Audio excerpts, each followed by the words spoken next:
Hi everyone. So obviously from the title of this video, you will know what I'm going to be talking about and what I am super excited about. But I thought I'd just give you a little glimpse of the backyard here. Some nature. There's Nate. It's a little cooler out, but it's really nice. Kind of sad that I have to work tonight, but I get to enjoy this right now. All about dangerous. Hi everyone, so I have something I am super excited about. Some of you have probably heard, but my favorite book ever, aka I guess you would say my favorite series, whatever, is finally getting a prequel. So for those of you who are new to my channel or who have not read the series or know anything about it, to know the reference of my username, mockingjays are a type of bird that is in the story of the Hunger Games trilogy. And so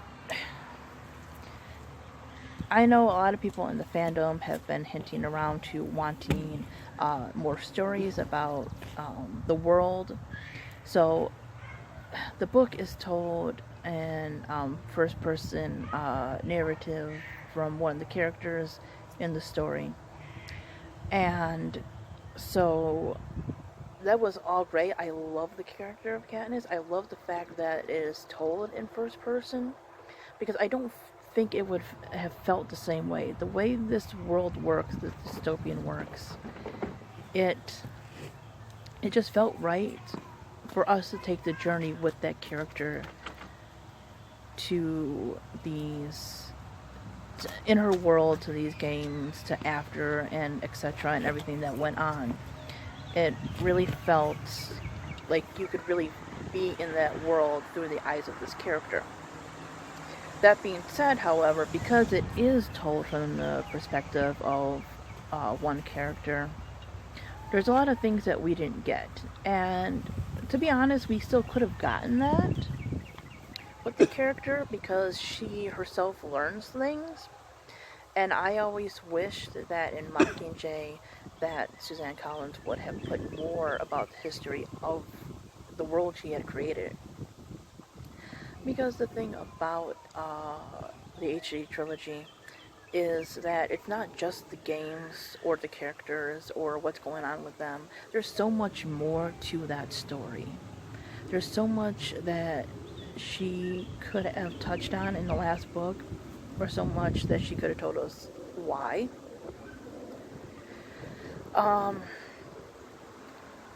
For instance, I mean, there's clues about where each district is, but we really don't hear it. Katniss herself says that, you know, the country used to be called North America, so they know that they weren't always this country.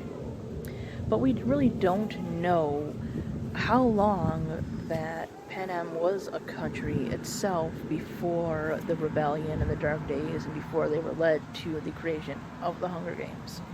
We don't know any of that. We just obviously know it's far enough removed for them to not have knowledge about how the country previously was before this.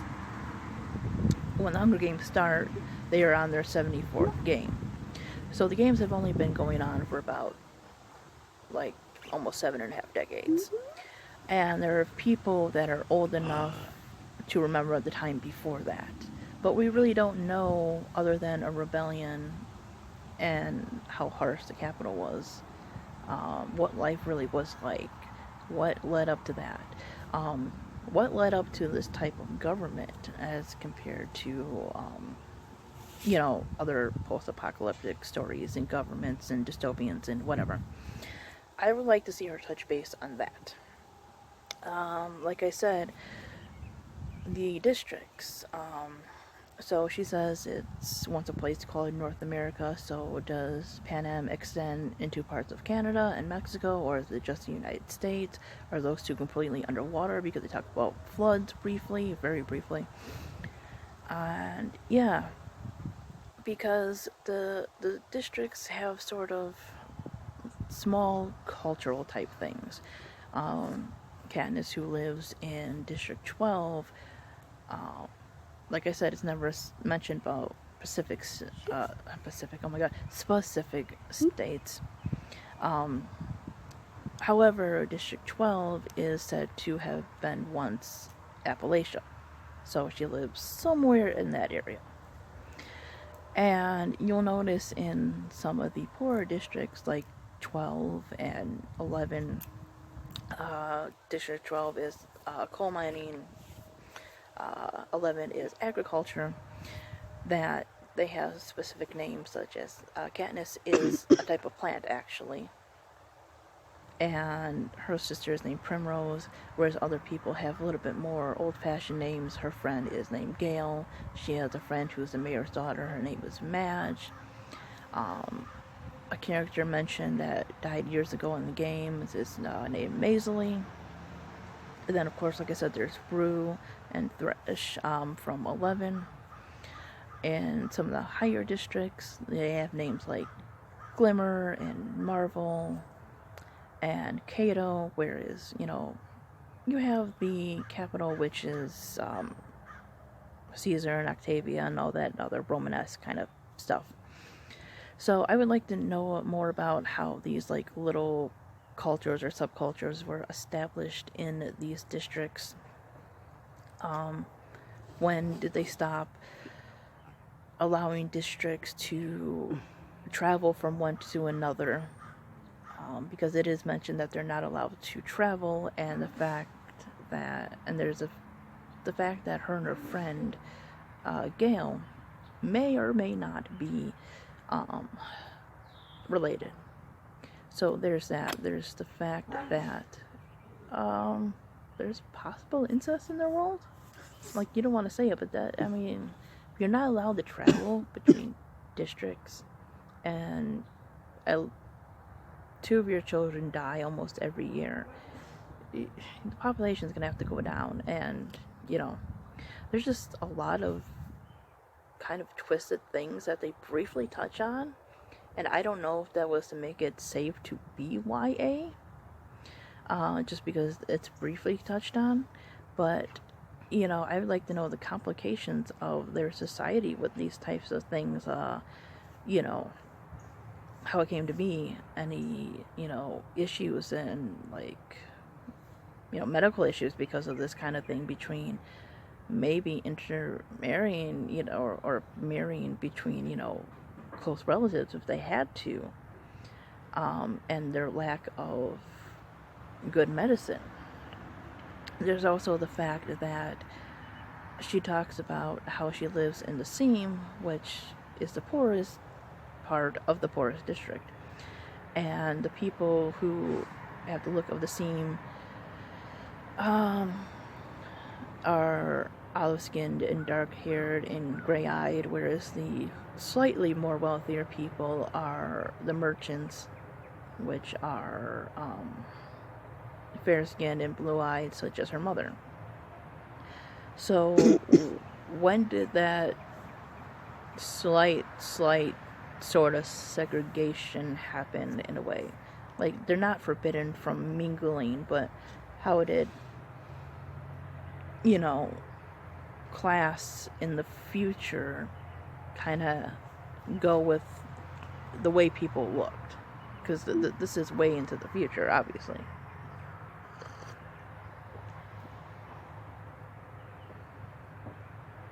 I mean, there's just so much things that we can touch on about the creation of their government, how things were established, did race play a part, why, despite the fact that obviously the extremely wealthy rule, but how did it get to a point where the poorer people kind of revert back to this very old-fashioned way of living? Um, they don't, like in District 12, they don't go to like grocery stores and stuff like that. They hunt, which is illegal, obviously, and sell on the black markets and stuff like that. And they don't have doctors. Her mother is an apothecary, and they work with plants, and she heals people by like certain wounds with ice and stuff. So how did it like get to being like that, where they kind of went back to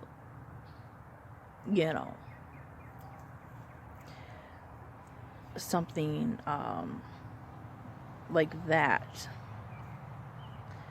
And what jobs did these damn people have in the Capitol? I mean, there's just so much you can touch on. People are hinting around that this might be about Mag's game, because we're not going all the way back to the Dark Days in this one. Apparently, we are going back 64 years, which would have been like the 10th Hunger Games. But I hope if she does pick a game or a tribute, she once again does it through a first-person perspective, because I didn't like the character of Mags. Even though she didn't have a whole lot of lines, I liked her character. And I would like to have seen her as a young woman being reaped, or whatever happened, whatever she writes and how she got into these games. I would love to see that. Also, people are talking about that the president would have been alive during these times, because he's supposed to be like in his 70s or something like that, 80s, something like that. And I think we see a little bit more of him in Catching Fire.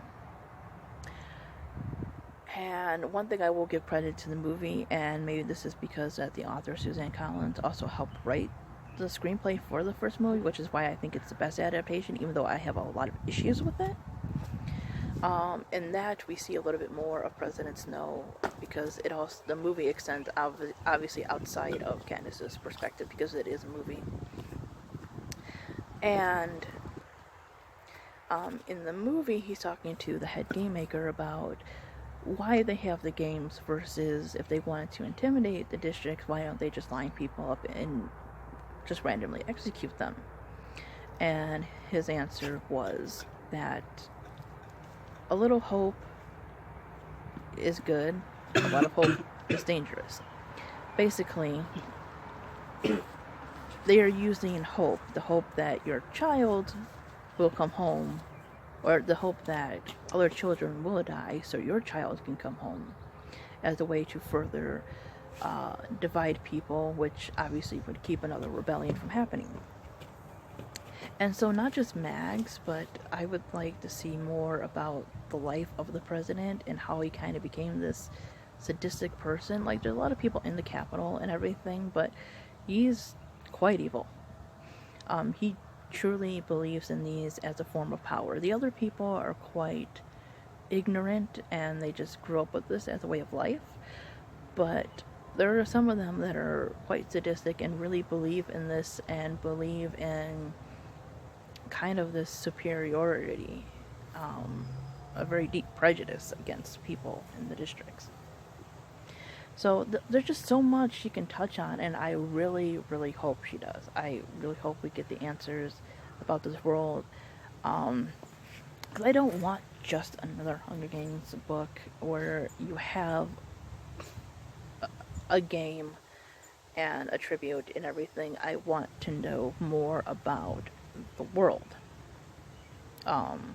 Because there really wouldn't be a point to having a prequel if we don't get the answers that we didn't get in the actual trilogy. That being said, I am super, super excited for this. Because, yeah, I just love the fact that we got a book that had a protagonist that did struggle, that loved her family, that had to deal with things like PTSD and depression and survival, And yeah, so it's coming out in May 2020, so I have a year to wait, but oh well, it gives her time. Anyways, let me know if you are excited as I am, and thanks for watching, guys. Bye bye.